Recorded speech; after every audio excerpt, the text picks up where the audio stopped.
Hi, and thanks for logging on to the Daily Dvar, and here's a brand new Halacha for you, and it's for Wednesday, 26th day of September, Erev Sukkot, and it's dedicated in the memory of Yitzchak ben Chaim Zelig by his grandchildren in Baltimore. Just in case, by the way, that you are hearing this law and it's already the middle of Sukkot, don't worry, I haven't forgotten you. There are halachas loaded up on the web for you, and they can be found at yideos.com, that's spelled YIDEOZ.com, or of course at youtube.com. The halachas are there for you throughout Sukkot, just they're not linked on our site because our office is closed and I'm several hundred miles away from all of our offices. But again, on yideos.com, YIDEOZ, and on youtube.com, all the laws are there for you, so just go there if you need a law during the days of Chol Hamoed, and we'll all go back to regular when I'm back from New York after the Sukkot vacation. Okay, but anyway, here's a short law for you for today,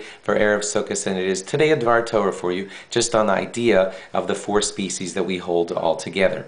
There are several explanations as to what on earth we're doing when we hold up these branches and these leaves together, so I'll explain them to you. Some say that the lulav, which is from a tree that usually has date palms and things like that, that represents something that has taste but no smell. The esrog, of course, represents the kind of tree, the kind of fruit that has taste and smell. And then there is, of course, the hadassim. They have beautiful smell but no taste. And then you have the aravos. They have no taste and no smell. They are symbolic, these four different types of four different kinds of Jews. There are some Jews who have only good deeds in them but no Torah. There are some Jews, and that's kind of represented by the lulav. And then there are Jews that have in them both good deeds and Torah, and they're kind of represented by the esrog. And then you have people like the hadassim that smell good, but they don't have any good taste, and they could represent Jews who are, I forget what I said on the one before, but there's one kind of Jew that has good Torah, but no good deeds. Then there's another kind of Jew that has good deeds, but he doesn't learn Torah. And then the Aravos, they represent the kind of Jew that unfortunately has no good deeds and no Torah. And what we're showing here on the holiday of Sukkot is that all four kinds of Jews, all the way up from the Esrog, who is filled with Torah and good deeds, all the way down to the Aravos, who have no good deeds and no Torah learning in them, still all four kinds of Jews are still kept together. That's one explanation.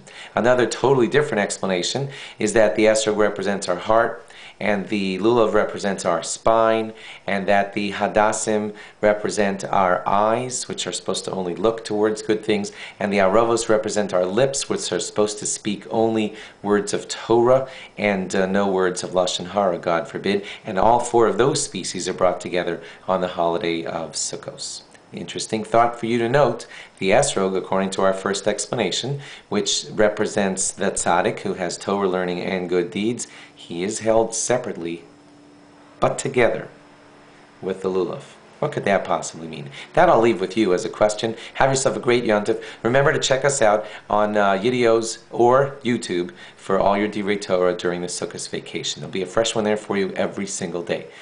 Bye-bye.